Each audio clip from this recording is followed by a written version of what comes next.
2 minutes. I think I'll kind of go over that. There will be a slide at the end that will show where we can comment on this project. And I'll just turn it over to Sarah. Nice to meet those of you I haven't met yet. Sarah Young, the Salt Lake City Council. I represent the Sugar House area. So I'm here to speak just quickly about where we are in the process. So whenever it comes to a change in the zoning that a property currently has, that is a process that we have articulated by the city, where we start off with a submission on behalf of the applicant, which is here tonight to be able to speak to you. As part of their engagement, they come before the community through the Land Use and Zoning Committee that Judy runs to be able to share the proposal with you as well as get feedback. That feedback process is really important because it informs two different decisions that happen at the city level. The first is it goes before the Planning Commission. So the Planning Commission has representatives from each of the districts, and they take into consideration not just the submission itself, but also they look at, the different land use and community plans that are in existence to be able to then make a recommendation to the city council. So that process will be coming, so comments here are helpful in terms of that next step. In addition to that, once that recommendation is made, then the item does come before City Council for consideration. It's heard in a work session, and then we do a public comment in our formal meeting before then City Council makes an official decision on the matter. So the reason I just like to highlight that this is a multi-step process is because a lot of times we have really, really passionate residents who are like, I gave you my input over 3 weeks ago, why are we still discussing this? And I just like to let people understand that it is part of the process that we take feedback over a significant, amount of time in various meetings to be able to make sure that everyone will have awareness of the proposal and the opportunity to give input. So I will be here tonight listening to all the comments as well, but if I can do one thing, it would be to encourage you to make sure that your comments are submitted to the Sugar House Community Council's webpage related to feedback. Judy Short does an incredible job on behalf of this community of gathering all of that feedback and making sure that it's sent under the banner of the Sugar House Community Council. You're still welcome to participate in public comment through the various other venues at the city, but if I could give one recommendation, it would be to make sure you get your comments to Judy in addition to those other spaces, because it does make a difference in terms of the voice of the community. So with that, we're handing it over to the applicant.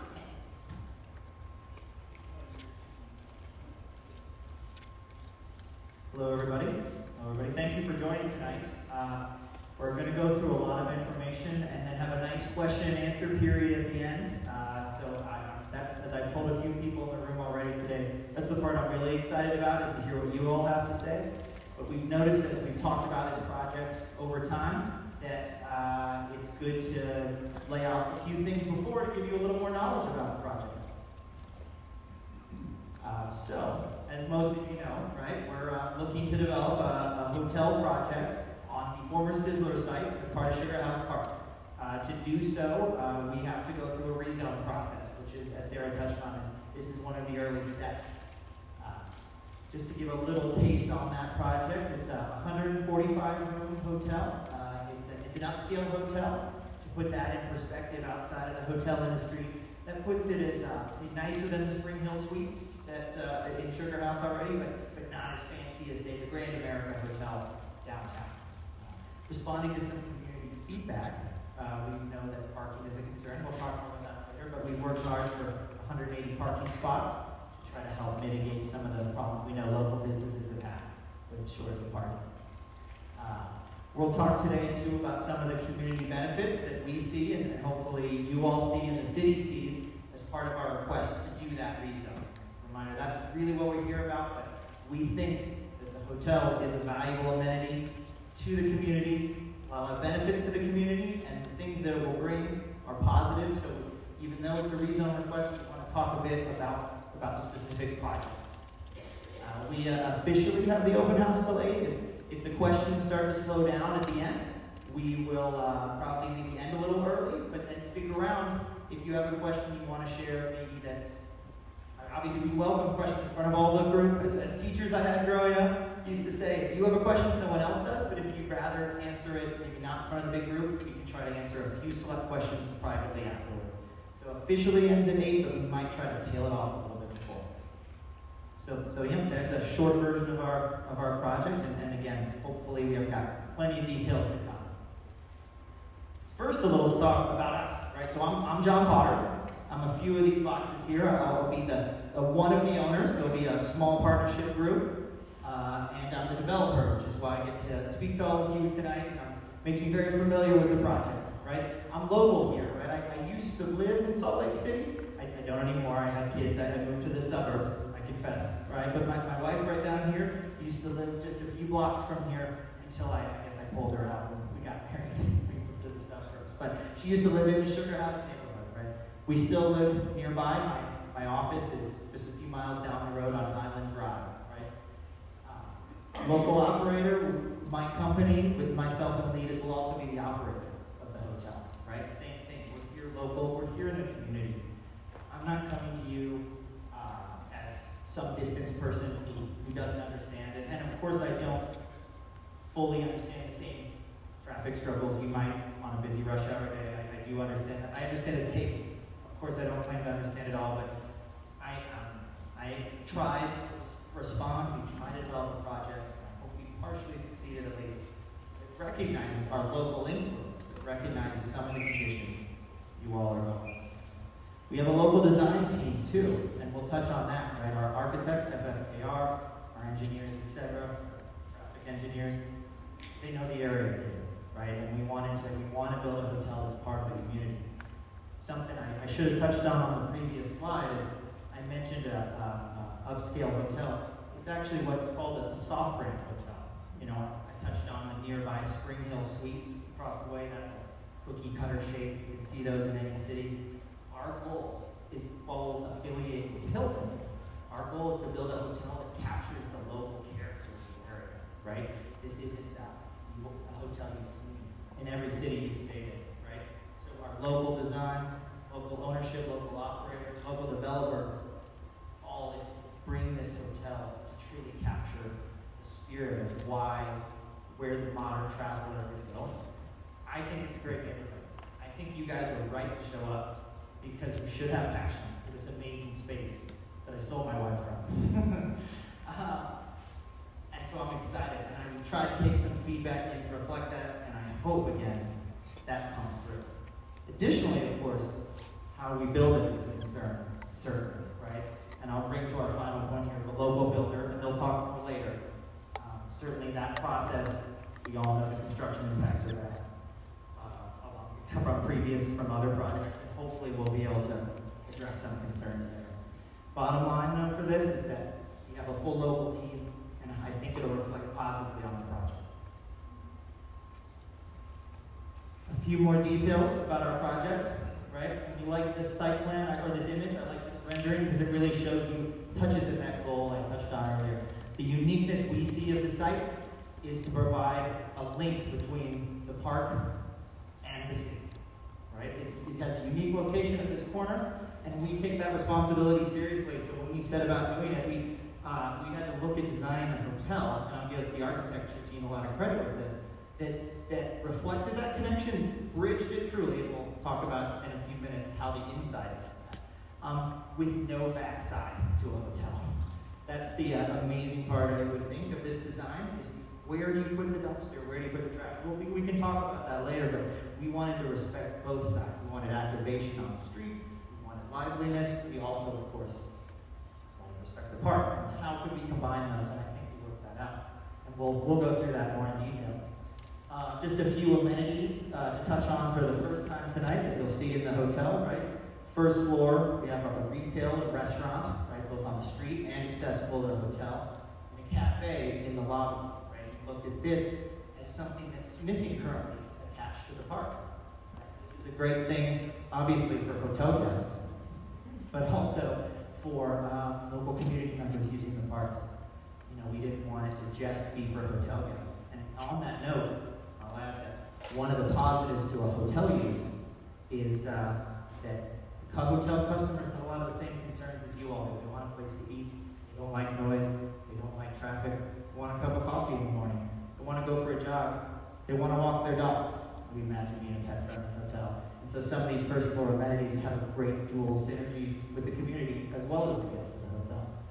Second floor, we'll look more detailed. We have advisable meeting rooms, great for local events as well as, of course, traveling groups.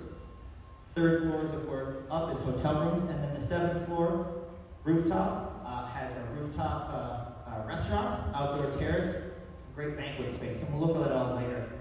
These are great amenities, again, for hotel users, but we see the banquet space as a great place to host a retirement party, a wedding, birthday, etc. Right now, we'd say that there's no real great way to take in, from this area at least, to take in the great views of the park and the mountains. And we think a positioning relative to the park does that without interfering with the rest of the enjoyment on the ring road, given its settings close to the city. Additionally, too, we'll look at it more, of course, on-site parking, certainly a neighborhood concern. Before we get too into a floor-by-floor look, I want to talk about the site history. We know from past meetings there's been some unknown, some questions raised, certainly as to what's the source of this hotel development in the park, right? And I just want to touch on it. We've got a fun map here from 1949 and a few more pages later showing how the history of this site predates the park. I should clarify, we had a call with the landlord's representative today, so some of the information on these slides, actually we need to update, but we only got this today. Current family hasn't owned it since then, but it's been in private ownership since then. Current family actually bought it in the late 90s. Previous owner had owned it for 60 years before that, right? Past commercial uses include a gas station, a dry cleaner, and of course everyone knows the best place to get a 1099 all-you-can-eat steak package too. Point being though that it's been a commercial site, separate from government owned for an excessively long time, relative even to the park length. Right? I believe the park's 1957. This has been a commercial site for longer than that. Right? And we just wanted to help explain that the city is not involved in any way in this. It's a private, except for of course RV's own request, design review, community feedback, etc. But there's been some misconception out there. We just wanted to share a little bit of history. Final note up here, the city and park we've heard of in the distant past have made offers to purchase, and the landowner declined. So, I probably should use it as a good time to say that my position here is as this is the ground lease assignee, meaning I myself don't actually own it, or our group doesn't own it, and we actually won't own the land. The landowner is so refusing to sell, which is her right to do, certainly, that our hotel will be built on their property, pending approvals, of course, by the city. Here's just a few more site pictures, 1951, right? You see the prison site and other developments. And, of course, I like this one for a little fun history. You can actually start to see some of the grading they did in 58 to start putting in some of the improvements to the park. Well, let's start the journey through the hotel, right? We wanted to approach it from how a guest or a person or a member of the community might use it. We have two entrances here, which is down from the current 3 curb cuts that the Sizzler had. We have this entrance here, right in, right out only, is currently proposed. We certainly, there's a median here, and regardless, we wouldn't want to dump that excess traffic. We're really excited about this entrance here, which is right in, right out as well, right? We think that should provide really great flow in here, around, and then out one of the 2 exits to the property. You see some of our proposed integrations with the park. As I mentioned earlier, we see this as a great opportunity to bridge the city and the park, and we wanted to do that, A, by building this plaza here, right, a very pedestrian-friendly plaza for cars, but pedestrian-friendly, and with the park's permission. We don't have it yet, I don't want to represent that, but have had many conversations about trying to do some of these park integration improvements. As you'll notice, they come outside of the hotel, so it's beyond just the hotel user that will benefit from that, right? And of course at our cost. You'll also notice from our site plan some of the enlarged, this is more indicative, I believe, of the current sidewalk, some of our enlarged sidewalks that help also channel that traffic around the hotel. In a minute, we'll show you the inside and how people can come through the property as well. For where the cars go, we have 100% of our parking is underground, right? We're not scarring the area to park with any above ground parking or even a parking garage, right? You'll see it on the later plan, but right here under the pool is the entrance to our 180 car parking garage. So come in here, right turn, drive, car drop off, or self park. Enjoy the hotel, enjoy the amenities, enjoy the park, and then exit through one of the two entrances. Exit. And for the question period, happy to come back and revisit any of these points too, relative to any questions. Continuing our journey through the hotel, as mentioned, here's where one could drop their car off. Obviously, you see the sidewalks for plenty of walking access for its integration with the city.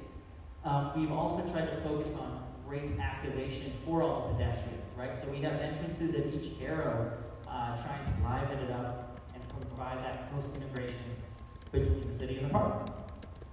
Some of the uses we have here include our activity center. Really proud of this one. This again is for guests and for locals to be able to come and rent a bike, rent a sled, rent a borrow frisbee. We might use sell the frisbee. Still a few details to be worked out, but those to acquire those items that everybody at some point or another has probably wanted to use in the park but forgot at home or didn't think about it until they got there. We have our cafe here on this side. Again, a great place for a cup of coffee. If we can make it all fit, some gelato too for a hot day. Again, the kind of thing that, of course, is very available in Sugar House, is not quite so close to the park. Provides a great walking amenity for people using the park. We think of the jogger, the speed walker, people walking dogs in the morning, social groups. We see this as a meetup spot at the end or the beginning of their event. Of course, the lobby, right? And try to have great activation in here. Additionally, though, we have entrances here to our three proposed retail spaces, right? Well, a lobby for the hotel from this side, this is 13th East, and then access to our retail from these several arrow locations. You know, our goal was to really, and the city obviously supports this too, but we've tried to go above the city standards in creating that interaction and activity along the frontage of our roads. It goes with our theory of truly making a hotel integrate on both sides. I think we've all seen particularly older buildings, admittedly, in Sugar House and other areas that have holder in terms of use. And we wanted to provide, again, the city encourages this, to give them credit, activity on those sides, right? And we try to look beyond putting in a gym or there's a hotel in downtown Salt Lake I won't name, but has their employee break room. We try to go a little beyond that to create true community benefits from these locations here. And we'll talk about how we think we really hit that later on. Underground parking, not much to say here.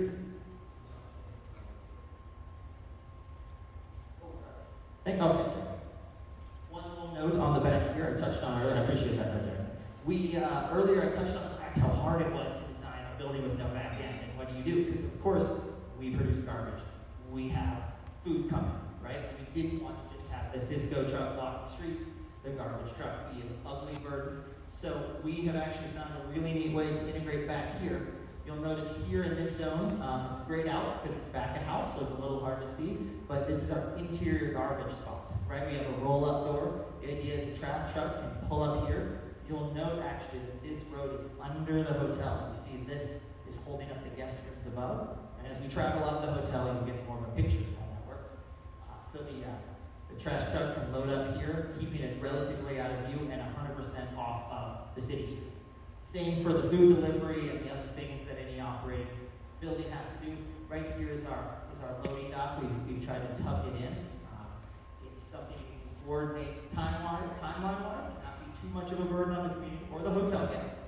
And tuck it away here everything out. We see these as being used for not only the hotel, but for the retail uses as well, right? So our goal is to find a way to keep those traffic-producing impacts off. Just a short note on underground parking. We're projecting 2 levels of underground parking, a self-park level and down below a valet park level, in 180 spots. We've done an independent third-party study, so in case there's no bias that enters into it for me, to document the amount of space we need, we believe we have more than enough spaces to justify our use, so that we wanted no cars to roam the neighborhood. We've heard the community comments many times in our process, and we know that was a critical component, and we think we've addressed it. We'll talk more parking later. Level 2 floor plan, I'll be a little shorter on this one for now. Obviously some samples of guest rooms, and certainly more hotel amenities, less community amenities. Again, we welcome everybody and their families to stay, but certainly less common community amenities here, with the one exception of these 2 meeting rooms here. These meeting rooms are pointed south along the 13th East Road here, and they're aimed south with views on 3 sides. We'll touch on it more with some of our community benefits later, but these are great meeting rooms for the business meeting, the collaboration discussion, or even more of a day party, day gathering, with great views here, as I said, access here to the stairs to the lobby. So these really are our most integrated to the park meeting room spaces. Finally, to the top floor for our run through. We're very excited about this one, certainly. This floor is, as you see, no hotel rooms on it. We have many things that we think will be popular with both the hotel guests and we hope all of you, and certainly with me. Admittedly, selfishly, when we're designing this, I see my company Christmas party maybe right here in this space, but I'll back up for a second. Obviously, kitchens and whatnot grayed out because we have outside the tenant spaces all our food and beverage service on the top floor. As I said before, right now there's a missing element in both the neighborhood and in the city as a whole for such rooftop amenities that take great advantage of our amazing views of the Wasatch Mountains we have. So starting over here is our restaurant and rooftop terrace. You know these windows look out towards the Wasatch Mountains here. We have this library here, which is a library in the daytime and a private event space at night, right? 32 seats, thought like to my idea, great Christmas party type opportunity.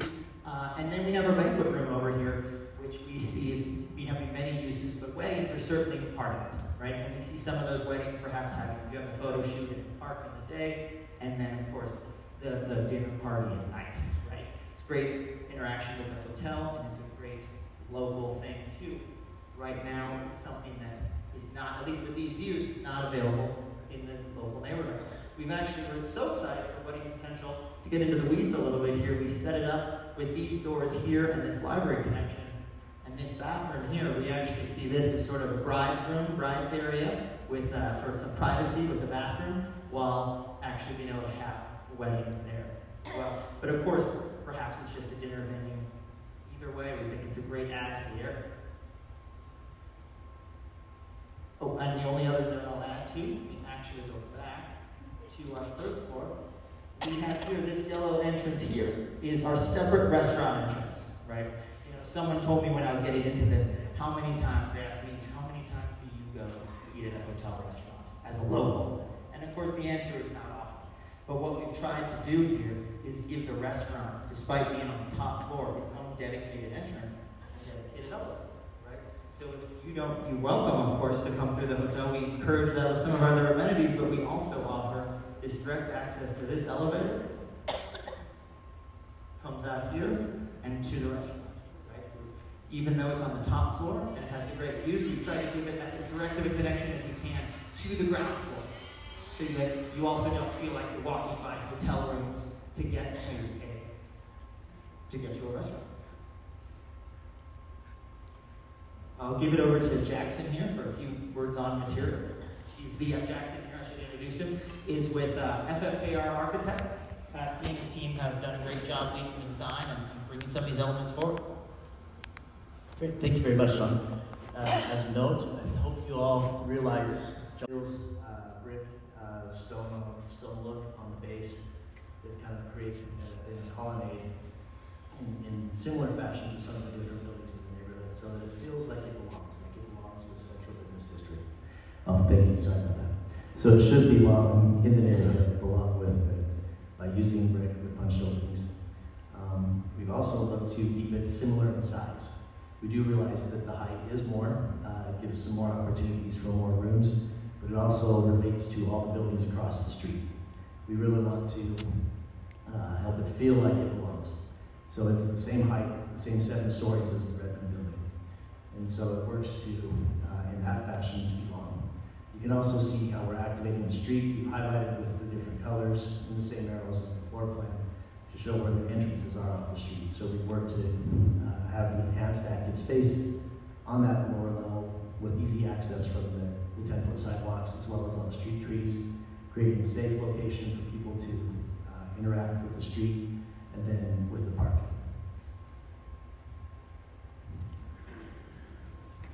Then I will turn it over to our contractor, Chris Hogan, who can help understand the impacts of the construction issues.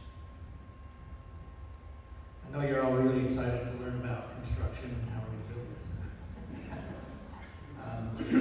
As Jackson mentioned, my name is Chris Hogan. I'm the president of Hogan and Associates Construction.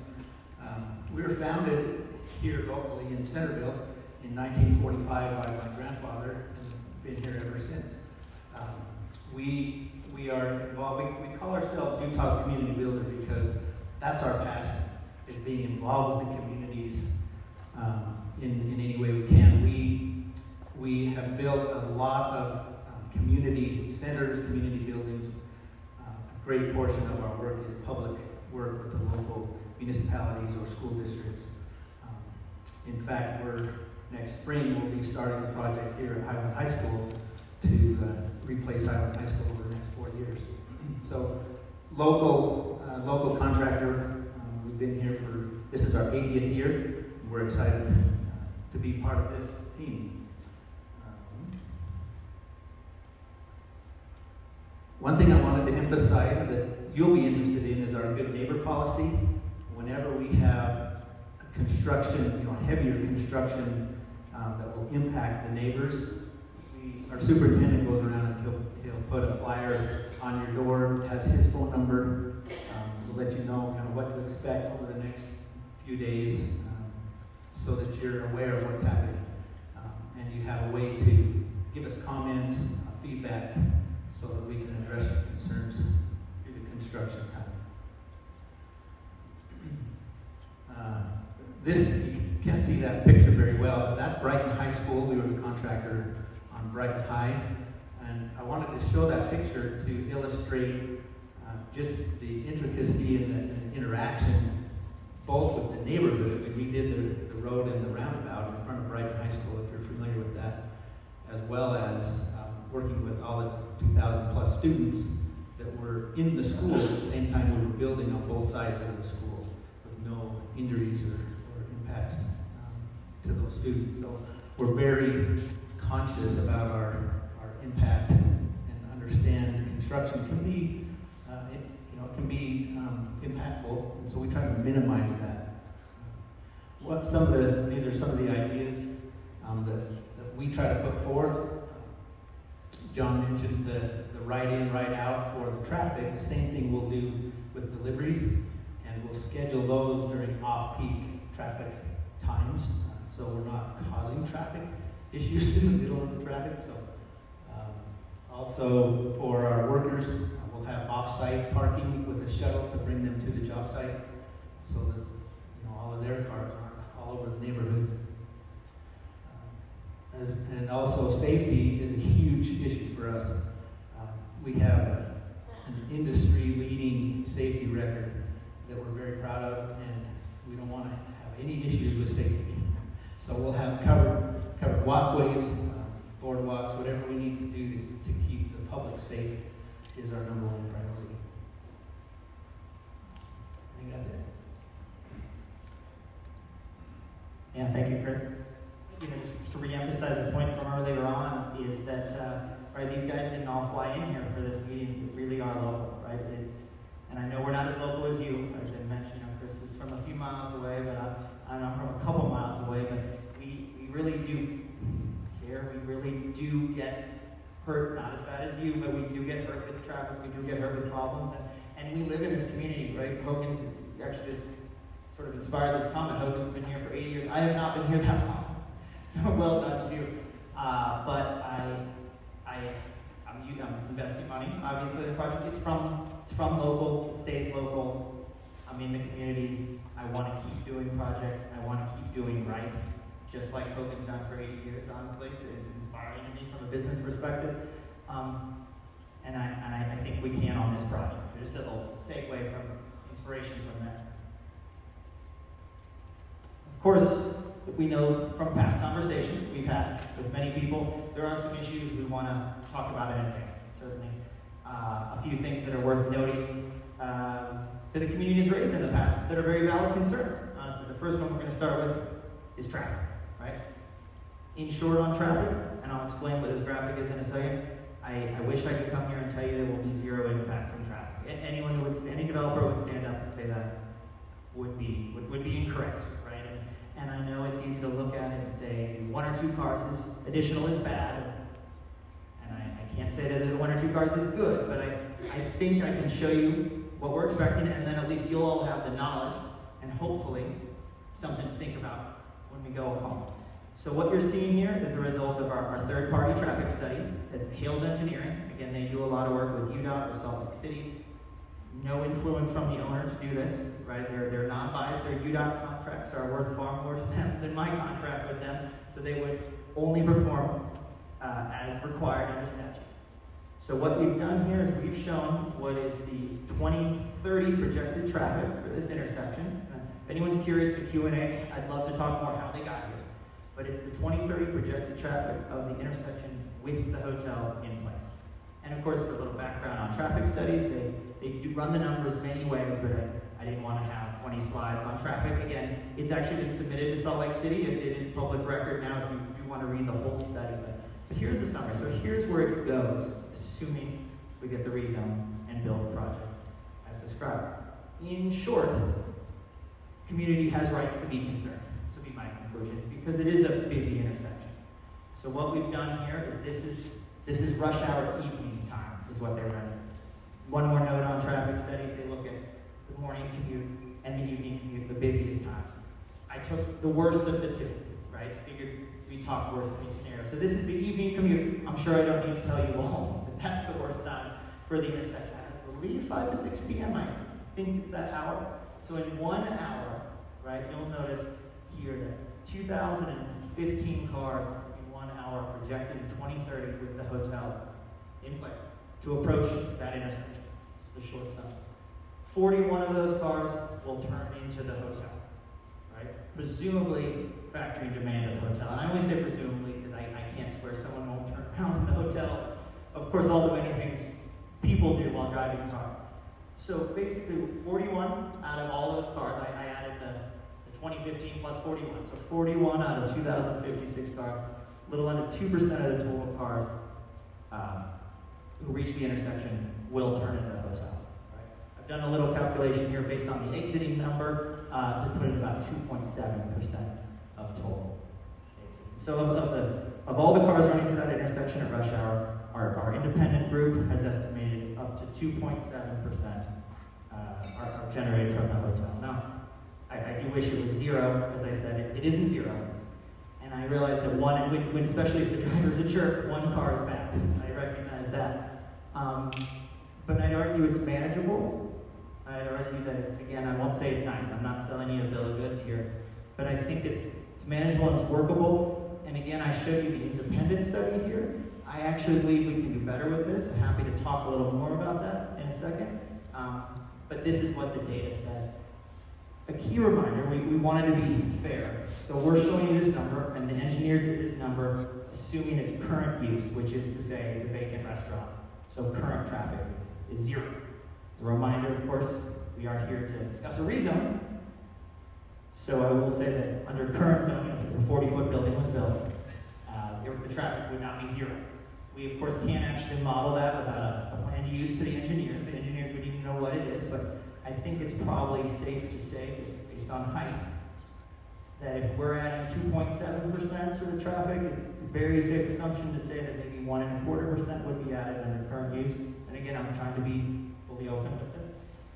So our rezone request does have probably a 1.5% increase in projected traffic. Again, this is me trying to be forthcoming. I argue it's manageable. I might be a little biased, but I wanted to share the data with you as I know it's all a top concern. And our conclusion here that we hope you take away is that for 1.5% additional cars, which comes to be 20 cars, to put that in perspective at this peak time, that a lot of the benefits we bring to the community are worth it. Right? If this was my car collection area and John Potter is the only one that receives the benefit, I might not think it was so worth it burdening the community with that. I hope you agree, though, the benefits are worth it in the end. And I know you're going to have more questions on this. I'm happy to address them. Happy to address them later.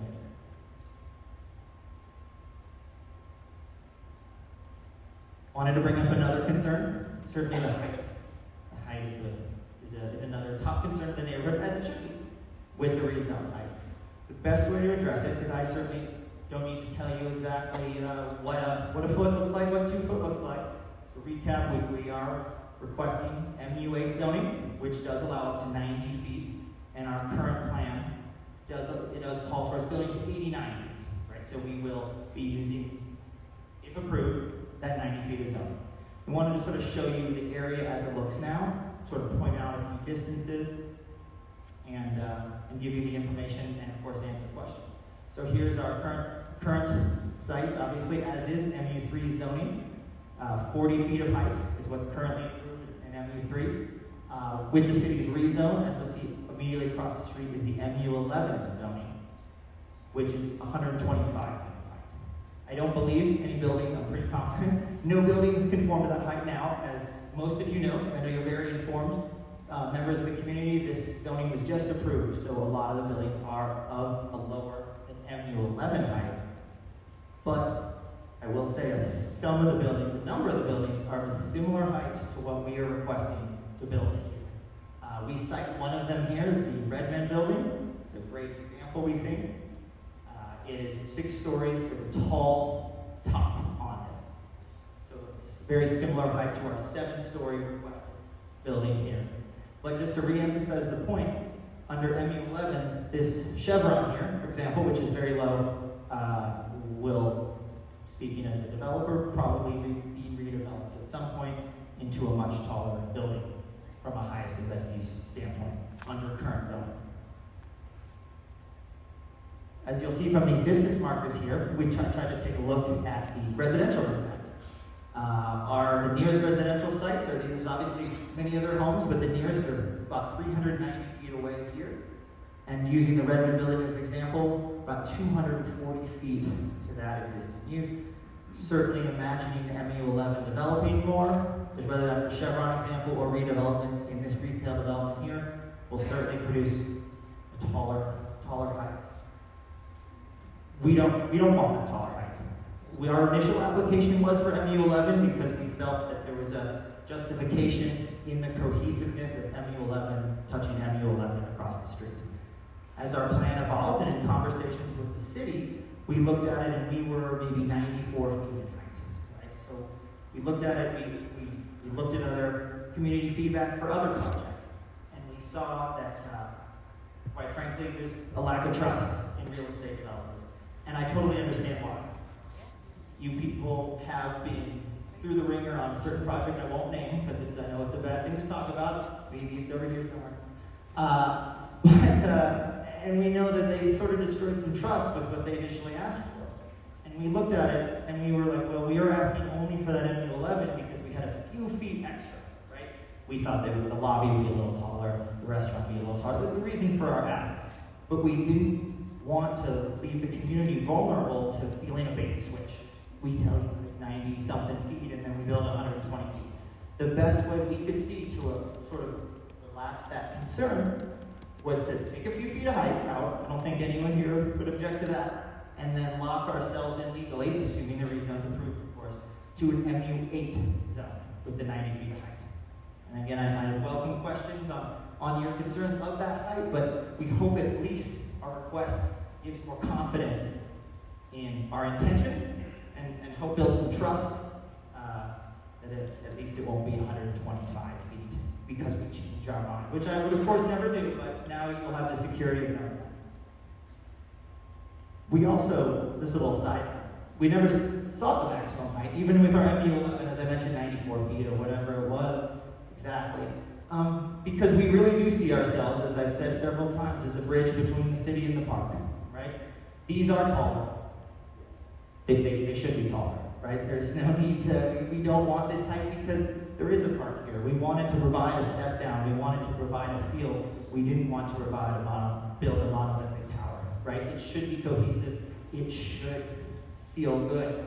How could I tell you that it would connect if it literally was a sore thumb? And so we hope we've avoided that with our in-between ask for these two areas and reflective of height relative to residential. Happy to answer questions on this later, of course. I can bring this slide back up if anyone has a question. I would say this slide here, we're getting near the end, and then we'll open it to questions, really sums up why we're here today. We wanted you as members of the community to know what we're trying to do. In short, we need the rezone to do what we're trying to do. The conclusion is, with the rezone, we can provide many of these community benefits, community amenities that we would not otherwise be able to provide under current zoning. Right? And that's sort of the key takeaway, I think, that hopefully is there might be a few downsides. There is some traffic increase, for example. It is taller than existing zoning. But with approval of the project, not without, we can bring certain things. Some of which I've touched on before, but I'd like to run down through some of these community benefits again that are only possible with the rezone of this site. Some I'll be brief on, some I'll be a little bit wordier on. The full details of these are actually laid out on the Sugar House Community Council's, they have our application to the city. It's 7 pages. You're definitely welcome to read into the full details. Economic benefits, I'll touch lightly on this one. Job creation, tax revenue, no government money towards this project, right? There's no connection, there's no sales tax that's been passed for the development of this project. It is a 100% private project. As members of the community, we wouldn't have it any other way. Added amenities, this is a generic line for many of the things we've talked about. The coffee shop, that's even the park that's currently unavailable, the activity center to get your bikes, if you forgot it, or you have friends in town, to get your frisbee, to get your sled in the winter, right? Including the, I think I have a separate line for this, including the restaurant on the top. The ability to have a party in the park, a rain event, right? We're happy to work, we hope to work, we're trying to work with the Sugar House Park Authority. We hope, we believe they'll still have great venues, but now they have a rain space. Area parking improvements, right? We touched on this one earlier, and this is, we think a big infrastructure improvement. In past meetings, we had many people express concerns about parking. Right? We've studied it, like our traffic study, we did an independent study on the parking counts. I feel I know the hotel industry well, but I'm certainly biased, right? So we hired a third-party group. They concluded that we had needed 154 stalls. I'm happy to go into details on this for the size of our hotel, including the retail and all the spaces. As you might remember from the first slide, we're at 180 stalls. We believe that those excess stalls are a great community and an improvement to infrastructure. Maybe just speaking for myself, and maybe some of you walk to it, but every time I try to go to the dodo, the biggest problem I have is ability to get a place to park. And it certainly hurts everyone in the community most when the cars circle endlessly. Now you have a traffic impact and a parking problem. We aim to solve that. Full disclosure, we do plan to charge for the parking. I'll admit that. It's not a charity, but it is still a publicly available for fee. Amenity for the community that wouldn't otherwise be provided. And I guess I should touch back on that. Well, I'll touch back on some of that at the end about why these are so tight. Local community spaces, retail and meeting spaces, right? So we've touched earlier, retail spaces on the first floor, the meeting room spaces on the second floor. We're actually really excited about this one. And actually just to give a little personal side again on this is, I mentioned earlier we're building a soft grand hotel that's integrated in the neighborhood. We want people to stay in Sugar House, to stay in Salt Lake City, right? You can stay at 300 square foot box, up in the sky, many locations. I've built, owned, and managed some of them. They're very nice places to stay, but with how many local characters here, right? And we want the guests to have the local character. The best way we can do that is through these two items here, right? So what we pledged to do to the city, and happy to bind to it in a development agreement, is to provide incentives to local businesses in the form of discounted rent and interest-free financing to come and be our retail tenants on the first floor. I mentioned the community connection in my guest because we love it because, quite frankly, we think a win-win-win, right? We think that the local community wins by helping businesses, quite frankly, avoid, I think you'll all agree, if any of your friends operating the businesses, or you do, avoid very high rents in this market that perhaps leads to some excess closures, right? So a win for business, a win for the community, because they have more retail outlets, more thriving businesses in the community. A win for the hotel guests, because they're shopping local, Salt Lake City local. It's truly an experience. So this one, quite frankly, we see amazing synergy for everybody involved.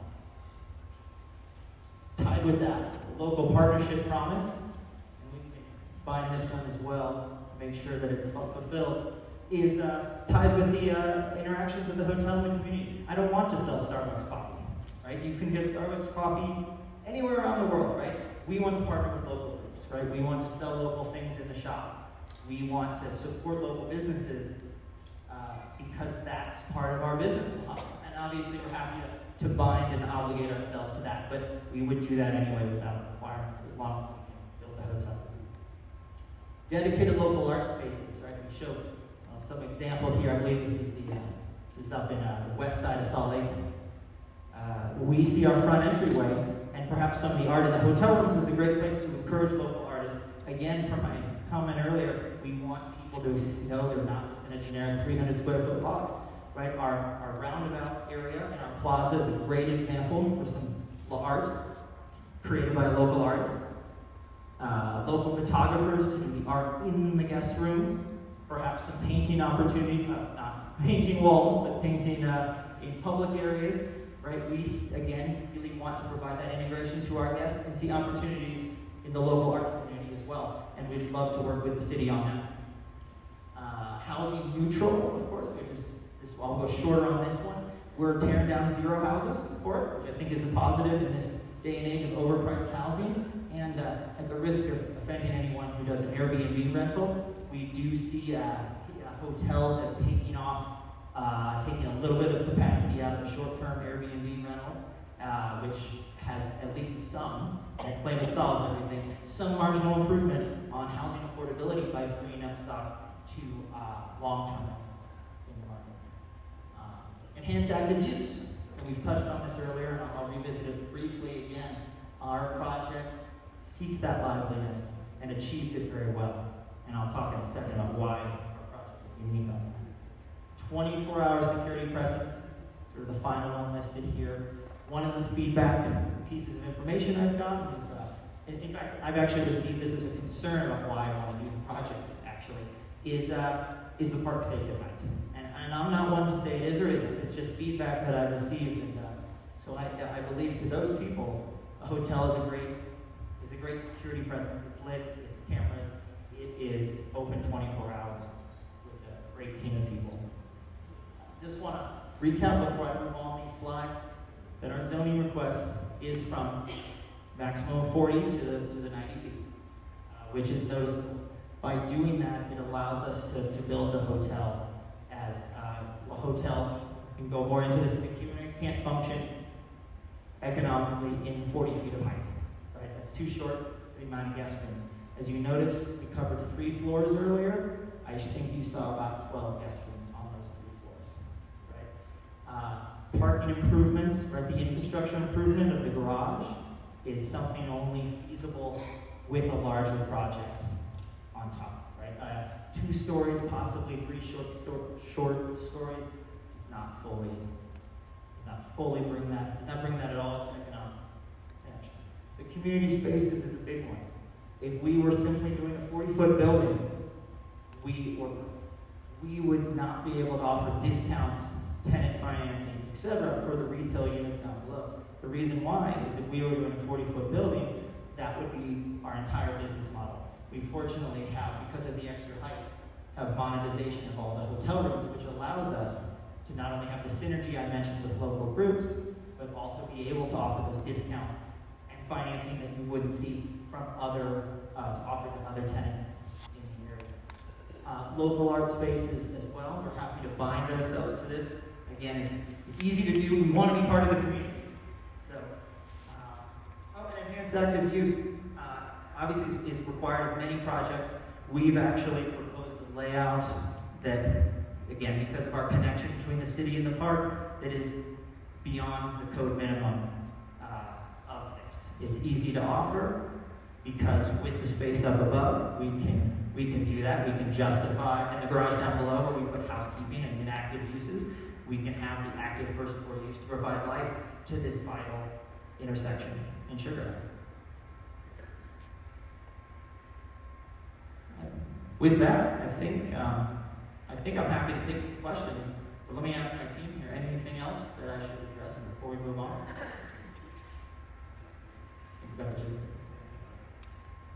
Great.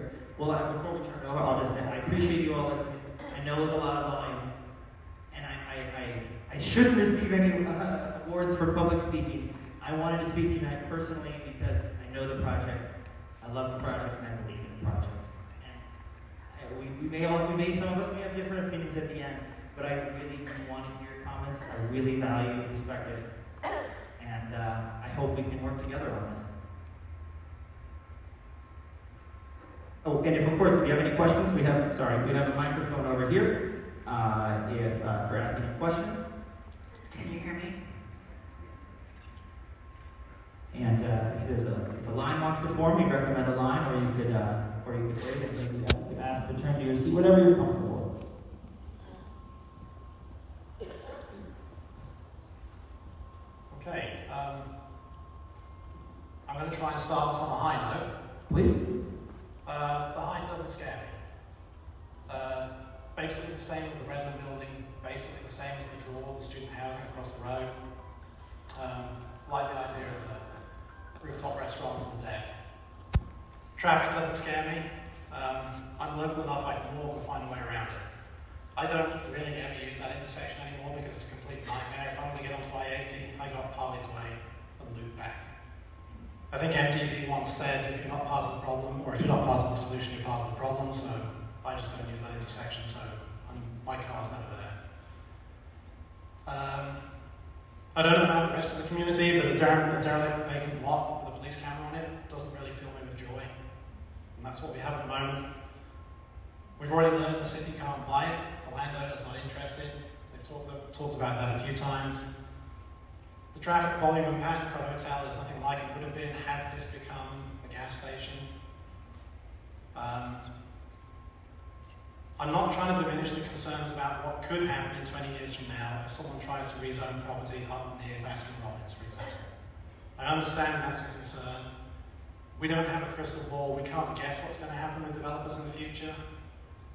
I would sooner see a hotel here now and have us not be a negative community that constantly says no to these projects, because I have a fear, the one thing I am afraid of is if we keep saying no, eventually the city is going to regard us as the community that always says no, and if that happens, they will stop listening to us, and then we'll have no control over what happens in our local development. That's my 10 cents worth. I appreciate that, thank you. Just a note back on, I didn't appreciate the gas station relevant comment. Obviously that's been killed, so I didn't want to bring that up. But to the traffic point, and I believe drive-throughs are now banned in Sugar House, I believe. To that point, there are probably, I just can't come to them for exact examples, uses under existing zonings that might generate even more traffic, even at a shorter height.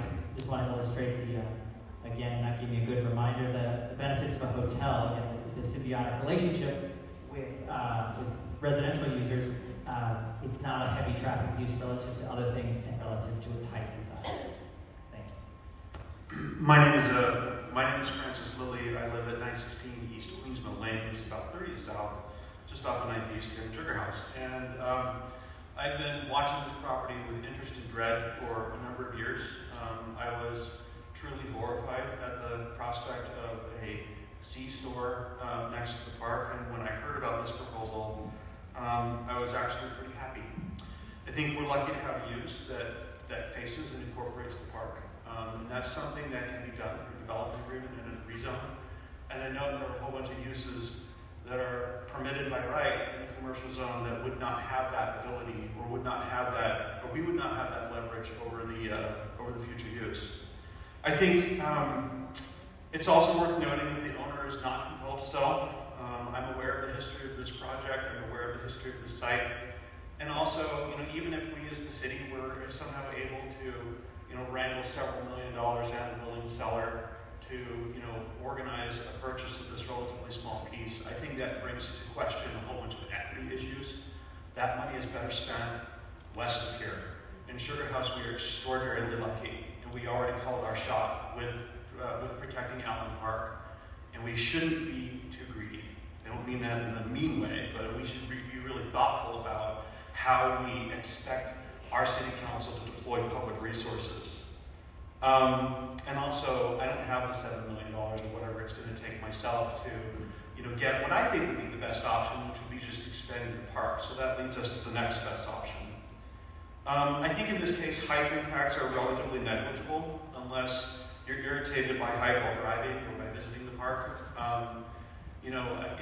Again, I would feel differently about this if this were on the north side of 21st South, up toward or abutting residential. That's not the case here. I walked through the park yesterday. I looked up the hill at where that building would be, and the view it blocks is of the buildings across the street. The hotel, I think, is creative, and I think it's well thought out, particularly with the four-sided architecture that it has. Looking at other uses that are next to parks around the world and around the country, and I love parks, and I go to these places, particularly in urban context. I can't think of a better use here, even if it is 90 feet tall. And I commend the applicant for actually being thoughtful. I hope that the city would consider a development agreement to bind the applicant to all the things that he has committed in this meeting. But I do think this is good for the park. I think it's good for the neighborhood. I say that as a resident, and I would be thrilled to have it near me. Thank you, I appreciate that. And to add to that note, we're excited to enter into that development agreement with the city to bind us on these points. I am a trustworthy guy, but too many people have been burned. We're super supportive of the development agreement process. If I can add one more note, actually, I obviously, thank you, I agree with 99% of what you said, and the only thing I don't, and I know that you meant this in casualness, is I meant that what I said at the beginning. I really respect you all fighting for your community. So I know you're going to come. I don't see greed or anything with talk of trying to should we buy it back. You guys are fighting for a neighborhood that I think is so valuable. I want to share it with visitors. So I would be a hypocrite if I thought you were wrong for being involved in something I think is so special. And of course, I hope, just to clear up in case it's asked, that the hotel we're building is small enough, 140, Grand America's 800 rooms, right, for 145, to not spoil something so great. But you guys are right to defend it, and thank you for those comments. Thank you. My name is Soren Simonson. I live just a little bit east of Sugar House Park and Highland High School. Thank you for coming and spending some time to introduce us to the project. I'm actually familiar with it. I spent a lot of time online looking at the plans and drawings and things like that, and as an architect, I appreciate a lot of the thoughtful ideas that have gone into this. I will just say as background, I was really supportive when this was being considered a few years ago for a condo development. My youngest child is now a sophomore at Highland right here, and which is being rebuilt soon. I think a lot of you know that. We're excited for that project as well. And we'll be empty nesters in a few years, and I would love to see condos that we can move into and stay in the community that we love, because I would love to make our home available for other families when we don't have a family in ours anymore, but I want to stay close by. That said, I really appreciate the thoughtful ideas. There's a lot of things that could go on this property, and among all of the things that I know are already allowed and permitted, although this one changes the zoning, it does it in a way that I think is really thoughtful and respectful, and I love the amenities.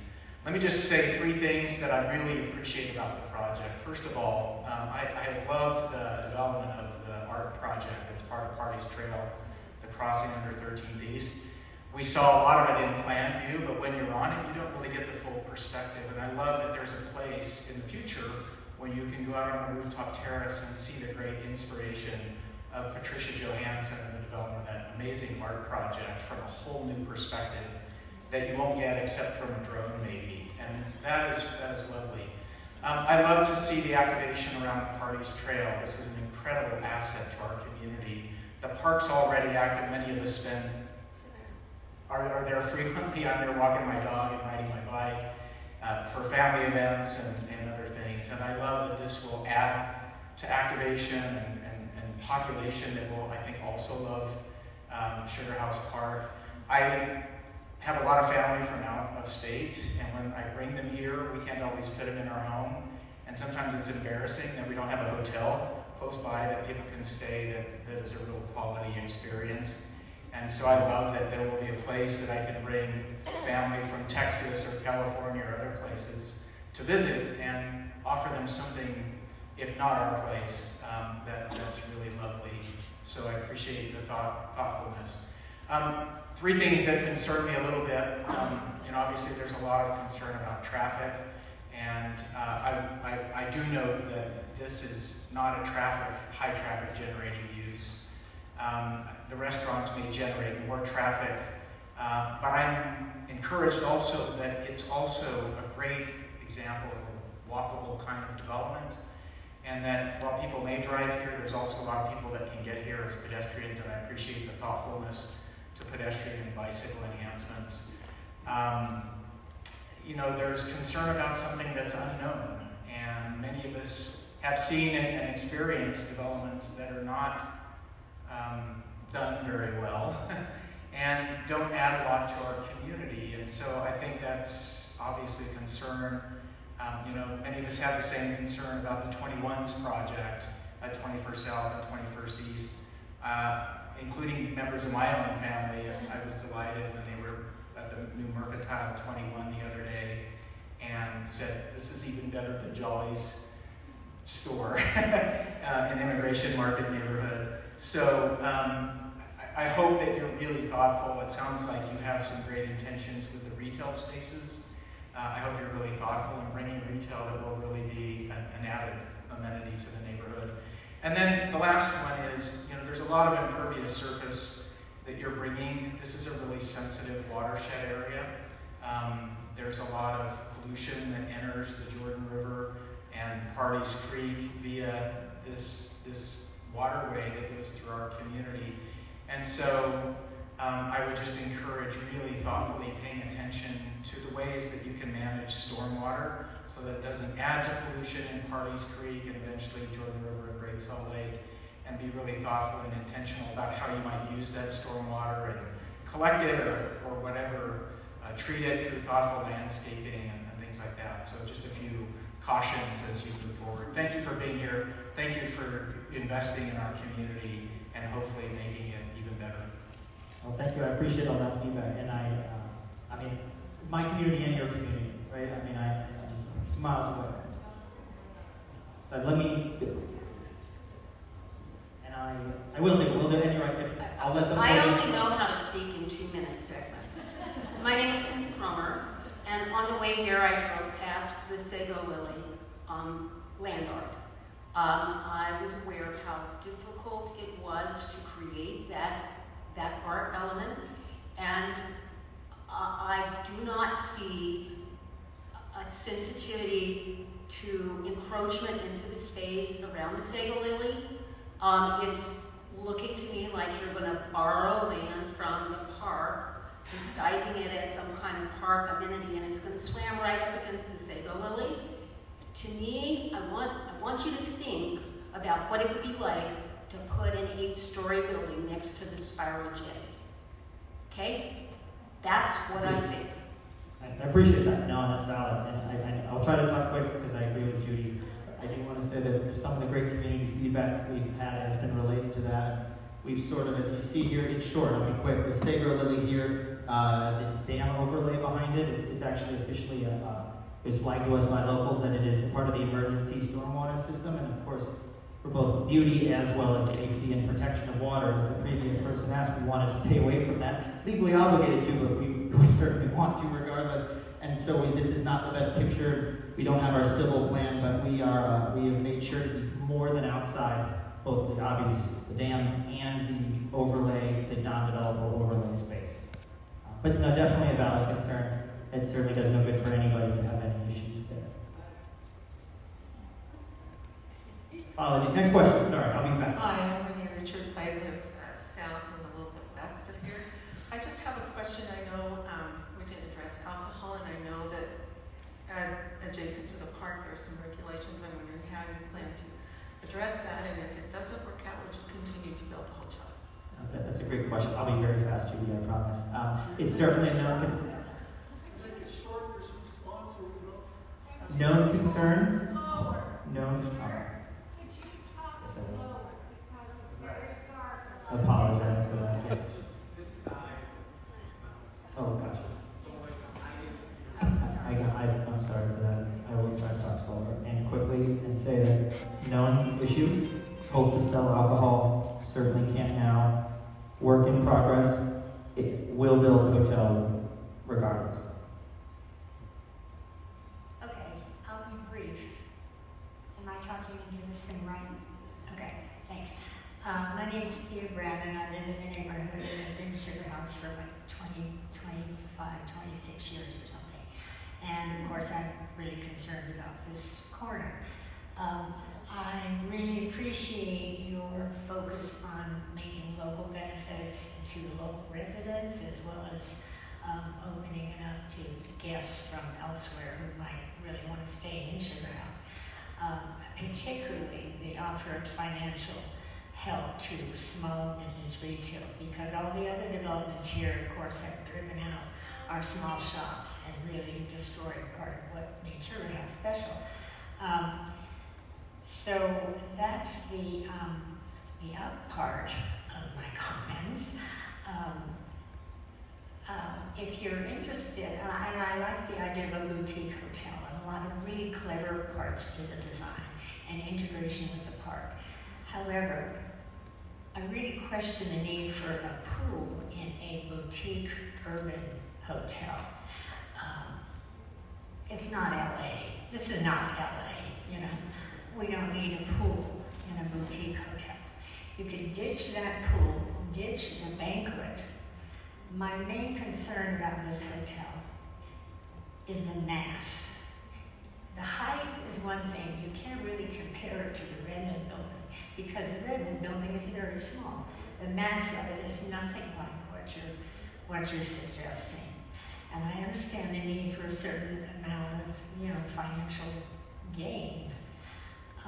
But I think that perhaps you could maybe amend the plan somewhat. Do you really need a library? Do you really need a pool? Do you really need a banquet room?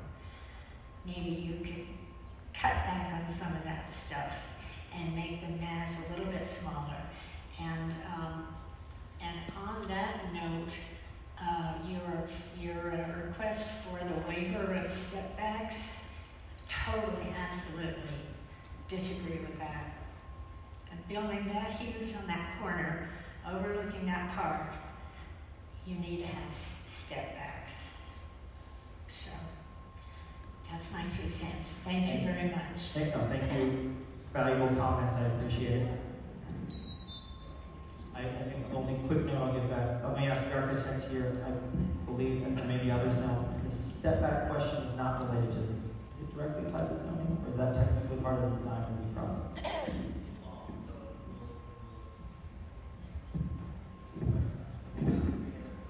On step backs, it is involved with zoning. We will go through the design review process, which is a public design review process. We will be going through that.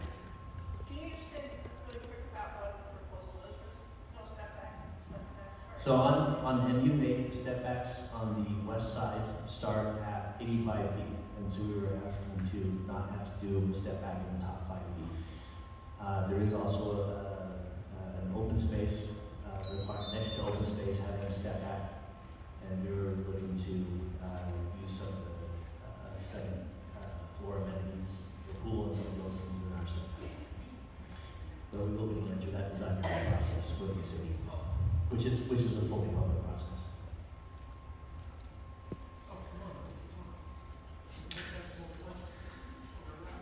I'll stick around afterwards if your question isn't asked, I promise you. Yeah, thank you for coming, and thank you everybody for coming.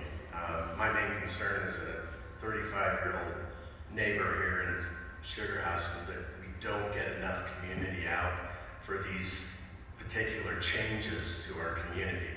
Everyone, as you said, want to bring more people here to enjoy the community. Unfortunately, by doing that, it changes the community greatly. And certainly that's a concern that we all have, and I would appreciate if you do a better job of reaching out to everybody we know so we have a true voice here. As I've said it before, 15 years ago, that didn't happen, and we have 150 feet. Why does everybody want to come into our community and change the zoning laws? It's just beyond me that we can't. It's not just saying no all the time and then they won't listen. It's okay to find something that works for us and for them. Bottom line is what I wanted to say. At the same time, it's probably the best plan I've seen so far for this area. I don't like the height and I don't like the size of it. I have some concerns. One is obviously you've got it right up against the two streets. I hate that for the pedestrian traffic, and your traffic issue is not just how many people will be going through. My concern is you have food trucks, business trucks, and everything else coming out of that little space all the time. Not to mention to say that you're only going to increase by 2%. You're just saying that you're going to be a part of the problem. Get over it. The problem I have with that is the street coming into, going up 21st, it's already backed up to the next light. It's already backed up to the next light, and you have tons of runners and everything else. I don't know how to solve this, but it is a danger, and it's certainly one of the reasons why I don't like the project the way it's built. The last concern I would say is the geological and how deep you're going to dig this, and I hope you're doing all the correct geological searches for the potential plumes and toxicity that we have in this area due to gas stations, due to our cleaners. Thank you. Thank you. If I can give a short response. Local engineering team, very aware on the environmental risks. As far as this goes, under existing zoning, we have, I believe it's 0 to 10 foot setbacks are mandated by Salt Lake City. So even without a rezone, it would be on the street or near on the street. Per city code, I believe, under MU3. My name is Richard Lehman. I'm speaking individually, but I am on the Sugar House Board, or Park Board, which is divided on this project, so we're not taking an official position. But we each will be communicating our positions to the city. So I'm going to communicate in advance my position. Most people, I'm not an architect, I've been a planner. Most people seem to miss the point that by being zoned neighborhood zoning and that the stuff across the street is zoned low scale, it's because it's a gateway to the neighborhood, which until you get to Foothill has no buildings taller than 2 stories. It's not an addendum to the highly intensive rezoned Sugar House mixed-use zone, which is the master plan for the area. So, in a weird way, this is kind of a proposal to spot zone other spots to increase their revenue potential. Hey, that's capitalism, that's fine. I joke that the more I learn about real estate development, the more I become an intellectual Marxist. But it's key to think, no, I would have no problems with your project across the street. I don't think it's the right project for that site. It's unfortunate that 95 years ago the property was sold off, probably by the state, because the state held the whole block. We can't go back in time to fix that. We can, however, deal with the ground lessee for alternative uses. Just to reiterate, so the use you're proposing is significantly different from neighborhood serving. I'm not denying that it's not a decent use. In fact, my comments that I'll submit will probably be no, but if it's approved, this. The point the one gentleman made about, park abutting buildings, I understand that, I know about it, maybe more than that person. Central Park doesn't have a hotel on one of its corners. They're across the street.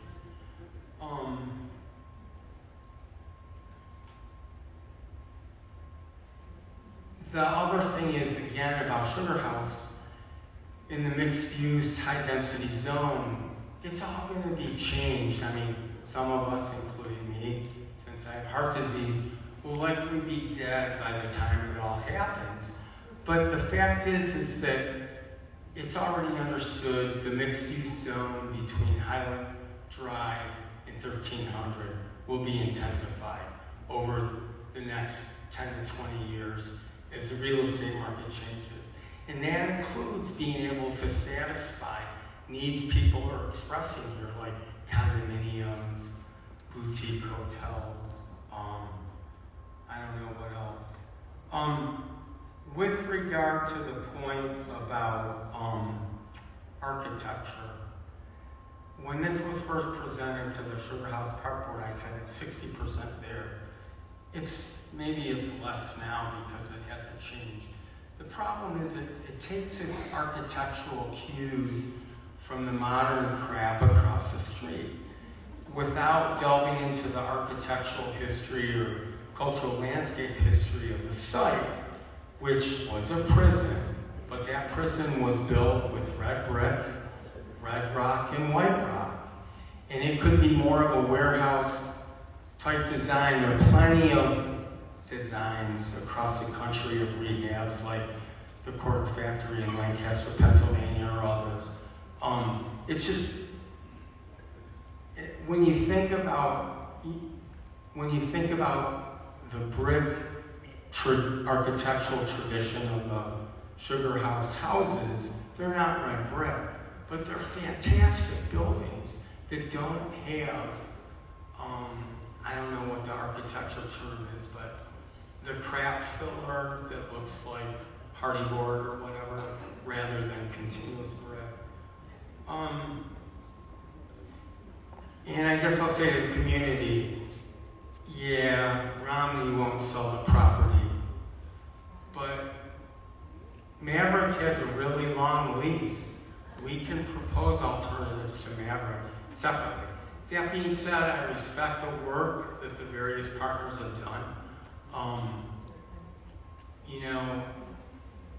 I worked on this kind of stuff in Washington, D.C. for 20 plus years, and I learned a lot. I basically became a planner because of it.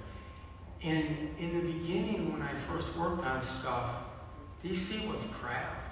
It hadn't been invested in for decades. We're talking about circa 2000. And when I would see new footings go in, I would say, oh, that's cool. That's investment. But then the design would be crap. And the thing is, what I learned is better than cinder block, better than a parking lot, isn't the level that we should be satisfied with. I'm not knocking this project. I'd buy Wendy's and put it there in a second. But I'm saying for its spot, it's the wrong thing.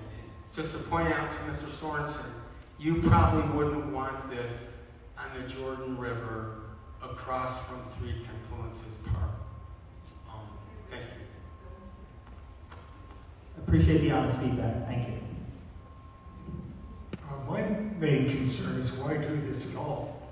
And if you look at that map, that you haven't talked about the residential behind the low density MU2s. And you totally ignored that side of where I live, which is on Ramona Avenue.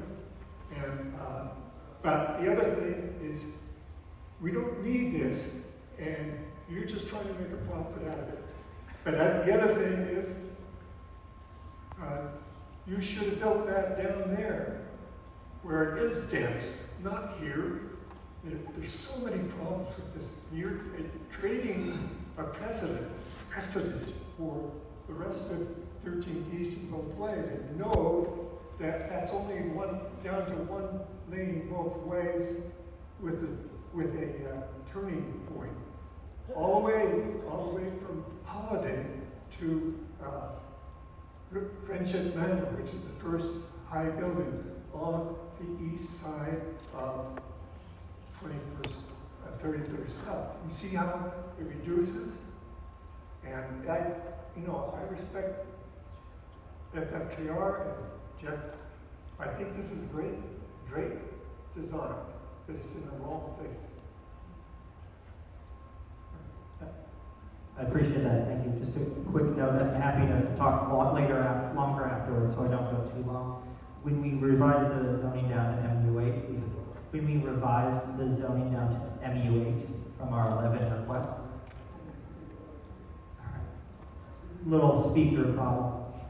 When we revised the zoning down from MU11 to MU8, part of our thinking was to try to make sure to reduce or not establish that the resident problem, which I value as a concern, and we tried to look at it, which is why we explained earlier that we stepped down from 11 to this, to try to get ahead of that, and point out the proximity of the site relative to other housing. It is actually farther from housing than certain other developments. It's super valid though, but we tried to address it as best we could. So I say that it's agreement to your call. Next. Hi, my name is Karen McCreary. I live up on 17th East and 15th South. Lived in the area for 40 years. And I appreciate taking the time and everyone here and the thoughtfulness I think that has gone into a lot of these things. So that is noted and appreciated. I share a lot of concerns around the mass, the location, many of those things. Without duplicating that, I want just to, because I haven't been to these before, have a little bit better understanding of the analysis of the engineers on the traffic. As someone who, yes, sometimes we go on parlays, but unfortunately, most of the time, we have to use this intersection to get to our area or to places that we need to go. The amount of time that it takes for someone to pause right now on that, to turn, is that calculated in on the traffic flow? Right now, we have that right lane that's been added in. When you come off of the freeway or down on 13th heading north, it's already backed up. I just don't know, you talk about the percentage, to me it's a time. And the same on the other side, on the 21st South side, again, somebody else owned the trucks. I live up near Immigration Market. I love it. I love having a neighborhood market. The size of trucks that have started coming in the last few years compared to what it used to be to load, that come down all the back streets. I'm not saying people necessarily here, but they're gigantic now for the food suppliers. They're not just the little ones. One came down our street the other day. It's like a huge semi. We can hardly make it around the turn. I just think that part, I cannot imagine adding this, frankly. I really can't. It's just crazy right now, the amount of traffic there. So that's one point. The other thing you mentioned was you saw as a plus security could be. I view that as a potential problem in the line of other people talking about some of the environmental concerns. I really have a hard time with all the lights we have, the impact it has on birds and other life that is around Sugar House Park, what we're trying to just have in that area. So I guess if there's some thoughtfulness on how downlighting or something would go, that's a huge concern to me. When you said that, it's kind of like a big, and the other thing I would just say is to reiterate, setbacks, they are needed. I cannot believe what we've given up in the city by letting all these places not have the width we used to have. We have apartments and buildings against every single street, and you go to some of the other cities where you've managed to maintain a feel of a smaller, more friendly place with just having setbacks. So I'm eager at that. Thank you. All right, every time I go jogging through here, all I think is I want a place to have a coffee or tea that looks south and east. That's the magic of this place, is the view. So, I see the cafe and the retail spaces are all facing the street. Can we redesign this or take the pool or the conference room, that common earlier was really good, so that the community can go there and have a seat with a view while we're eating our coffee or lunch or whatever. That's what I'm. Is it easier if I talk without the microphone? Yeah. Just that one. Totally agree. I flagged to this page here. I'm trying to look at everybody here. I flagged to this page here. No, wait, use the microphone. That's what Use your mic. Use your mic. You need the microphone. I do need the mic. Sorry, I thought you said you could all hear me. I flagged to this, sorry, some people over here might not be able to. I turned to this page here to show our rooftop restaurant, which is open for 3 meals a day, breakfast, lunch, and dinner, with maximizing views, including from the outdoor space. You are correct. I'm not trying to be cagey. We did put our first floor coffee shop for necessary layouts on the back. And funny enough, my wife's going to give me a hard time now because she said the same comment to me, actually, when we were in early design. And the issue we had in doing layout is both due to city setbacks from the roads codes, as well as providing that integration between the park and the city. When we set our road, our access on this side of the plaza, we did unfortunately make a coffee shop here wouldn't be as on the park as we wish we could do.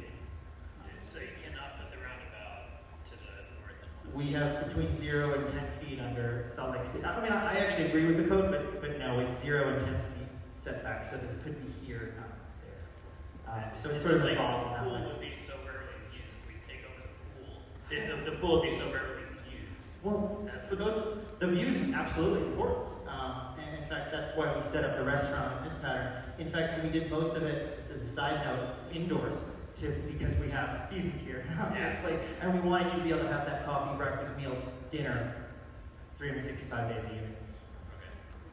Okay. Concern, very appropriate though, I understand. Hi. I do want to say on the drive over here, I was on 2100 South facing east at 13th East, and I just thought, man, I just hate to see that view go. I do want to say I have spoken with folks within my business and many neighbors, and time again, folks wanting something that really complement the park. And I understand that we can't have like a little sweet cafe because they can't really afford how much that corner's going for. So with that, I'd like to speak directly with the owner. I don't know if they're even here or can even ever hear this. Please sell it to the city. So many people live in the Sugar House. We really want something to complement this corner, and for all of the folks that lived here for decades, including myself. So this is actually the question. Maybe it's just, I don't know, throwing words in the wind, I don't know. But anyway, this is actually my question that I was going to ask you. I'm curious to know how much the rooms are going for, and how much the rental spaces are for like weddings, banquets, and how much sleds are going to go for, and how much the bikes are going to be rented for. So that's a good question. Actually, it's a really great question. As I touched on earlier, I'll try to slow down so I'm more clear. A higher rate than Spring Hill, but a lower rate than, say, the Grand America or other austere hotels. We are a zoning meeting, and we've done a lot of design work, and we've run some numbers, but it's a long way off, and we haven't even gotten fully to firm that up. I hope that range helps. I can't imagine, I don't know numbers on bikes either as well. I do hope to be able to partner with a local bike shop, and if we can pull that off, I would imagine similar rates to local bike shops around town. Hi, I'm Dylan Munn. I live just south of 80 on the 13th corridor. Many Sugar House residents, I would hope, agree that the 13th corridor is not a great doorstep to the Sugar House community. It's not one that I'm proud of whenever our visitors come from out of town. It's really kind of a shame that you exit the interstate, and it feels more consistent with a suburban interstate exit than a strong community that we all want to live in. With that said, I really support everything that you've done. I'm really excited with all the considerations you've taken, with all the comments. I think it's an asset that many of the park visitors, residents, visitors to our city can all utilize. I bike through that tunnel almost every day and would be thrilled to have a coffee shop right there. But really, my comments are all about bettering our doorstep to Sugar House. I believe this project would be a great catalyst for what I hope to see across the street with that U11 rezoning. I think you've done a great job of stepping it down to MU8. So all of that said, I really support it. There are many other people, friends of my generation that also are very thankful for the potential of this project. So great job. Thank you. Am I in that generation? My name is Camille Thorpe. My home is 3 blocks north of this corner. And I think the park is beautiful. I think your project is impressive, but I'm worried about walkability and the step backs as well. Being able to even have a stroller with a couple of neighbors to speak and to talk and to feel safe. I don't feel safe with the drawings here, with what you've presented as walkability. I love pools. Will I be able to swim in this pool? And is this... The pool is, I didn't list it in our guest amenities because it is a guest, or sorry, I didn't list it in our community amenities because it is guest only. So I really like the fellow with the red hat that said, even though I love pools, it's not a pool that's going to generate or benefit our neighborhood. So I'd say, yeah, make that a hikeable platform where everybody can get up there and see the view. It feels very exclusive, and we should all be able to see the park. Thank you, I appreciate that. Just a quick note on that. And again, the city's here and they're going to remind me later. This is required by the city, so I'll give credit to the city for that. We do have the sidewalks increasing around the edge to over 10 feet, it's conform to code, yes, but also it provides that hopefully more walking friendly than is right now based on that size increase. And then the integration with the park, as I touched on earlier, hopefully helps a little bit too with your concern. But super appreciate it. Good evening and thank you for coming. My name is Jim Burris. I've lived in Sugar House for over 30 years. I think I can speak on behalf of many of the citizens here that we think Come and Go was a disaster, and we raised a whole lot of concerns about that.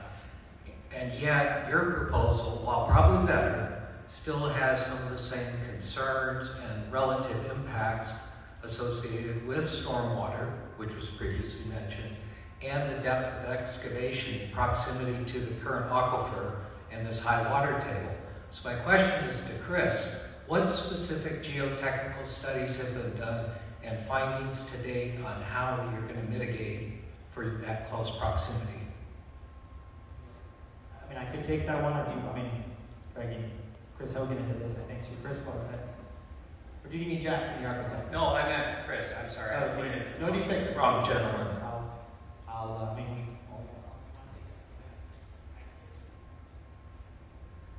So I know we did the geotech study. What was the water table? 37 feet down, water table, so Jackson's confirmed. Yeah, so the excavation for the 2-story parking structure doesn't come all the way to the groundwater. So No, Chris has his head in many other things. No, but I believe the excavation is 30 feet. I mean, I'll be technical here. I'll play the contractor role. Tell me if I say anything wrong, Chris and Eddie. I believe the excavation is 30 feet. We chose technical for you. The mat footing means that we only have to go down 2 feet below that, in fact, right? Because there's no additional fill required, so there's no additional over excavation. So I believe that puts us 32 feet below to a water table of 37 feet, which puts us above the water table. That's at the deepest point. There is some.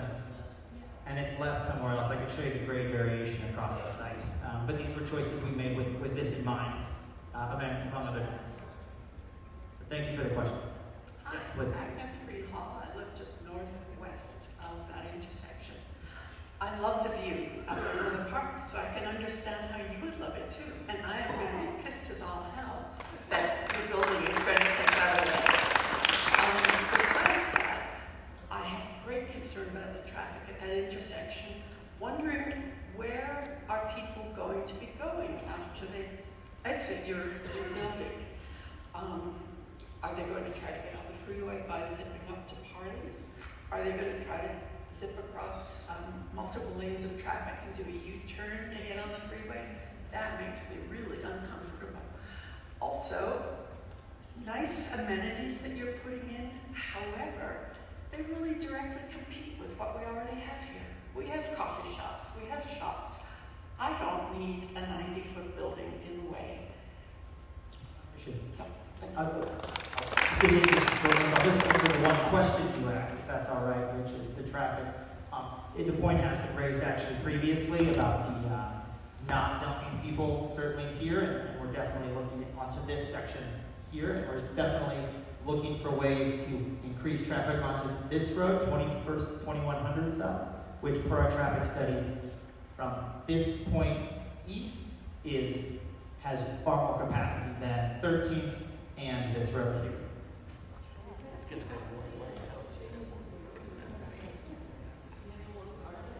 I appreciate the feedback. Is that before they make it one lane? Yes, there is, I believe, a bike lane that's going in there. I think that's what you're alluding to. So No, traffic lane. There's a traffic lane, right? One lane east. I can't speak for the city, and I wouldn't dare try. You better look into it then. No, I'm familiar, but I think we did our study. Like I said, Hales, who did our study, works with UDOT and Salt Lake City repeatedly and accounted for all Why future. don't you come and live one block north of the park and see how you like it? I'm happy to stay additionally late or take more questions over here if you'd like.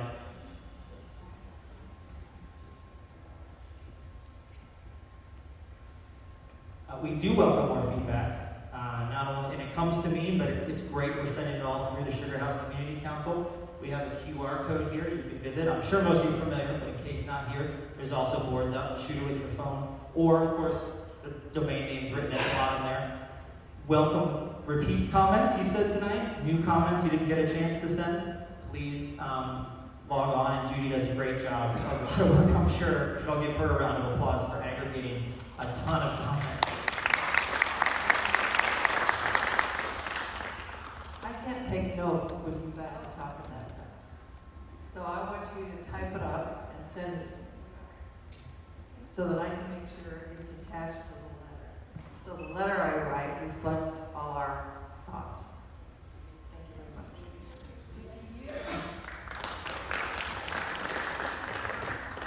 Oh, yeah.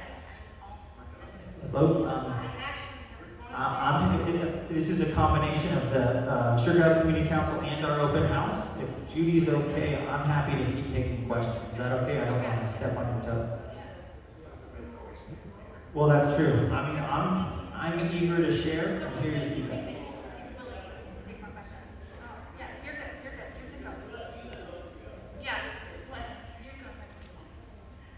Hi, I'm Roxy. I'm a fellow board member with Richard Lehman. I don't speak for the board, but I am here with my own opinions as a nearby resident, and I've spent a lot of time in this park for the last 5 years. So I come speaking also from maintenance. I talk with our park crew all the time about the issues in the park. And, talking about parking, I know you're going to provide that on site, but when people have a wedding and you have 80 additional people or 100 additional people, plus normal guests, where are they going to park? And they're going to say, hey, Sugar House Park is free. Let's park there. And we already have tons of parking issues. We normally are all the way filled on summers, on weekends, on events. And when people can't leave that park, because it's already difficult too, they drive on the grass, they drive on sidewalks. a hazard. We do not accept more people in that park, except users of that park. So I'm very concerned about that. A study for the Utah tourism says 74% of people coming to Utah are in cars. So if we're thinking everybody's arriving by car, we need a park, it costs to valet, those mechanisms can be slow to get your car out. What do you do for RVs where we have national parks, people are coming for vacation? They have racks, they have, trailers. Those don't go in parking garages. Where are they gonna park? Sugar House Park. We cannot afford to use city resources for parking violations. We can't get the police to come because it's usually not a high priority, something like parking, right? So it's hard to enforce. Your statement says that this is going to be 24-hour activation. The park has hours. We don't want 24-hour activation of the park. It needs to close, and we need to be able to keep people out of there. So that concerns me. Other things like light pollution, of course, with that property right there. As I said, enforcement, we've done a dark sky compliance in the park. We're pretty good, but the property right there on the corner will change that. Security, of course. You mentioned there's eyes on the park, but it's a large park. You can't see it all. We have people doing that, but I'm more concerned about people that are there, here to have a fun time, that are using the park after hours. I know we've talked about fencing it and a gate, but we also know people don't do that. And I'll say that, as Richard said, Sugar House Park is the central park of Salt Lake City. If we let development come into the the boundary of the park, what will that do long term for it? My last thing is that the incorporation of the park authority is to maintain and hold the park for users of all of the county. So I think I'm looking at it not just as a Salt Lake City resident, but people coming for that experience in the park. It's open space. That's the beauty of it. And as we continue to grow in that business district just across the street, which I'm all for density, we need it, we need housing, we need these amenities, we don't need it by the park. And so I'm here to say that for all users of the park, that we need to maintain and hold that, and that there is a middle ground, a solution for someone to develop there that is compliant and helpful with the park. So thank you. No, I appreciate that. In the interest of time and hearing more comments, if I can, I'll only respond to one of those notes.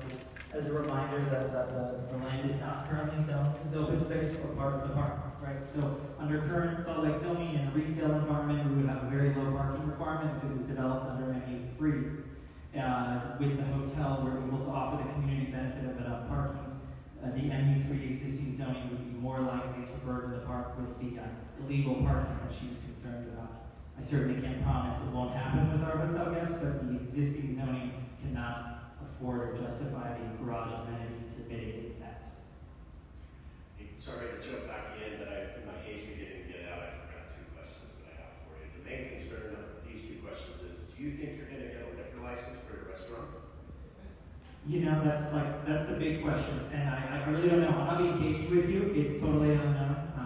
We're hopeful, theoretically, with the Olympics approaching. We hope for more liberalization. Yeah. But yes, per your head, I did that response as well, and it is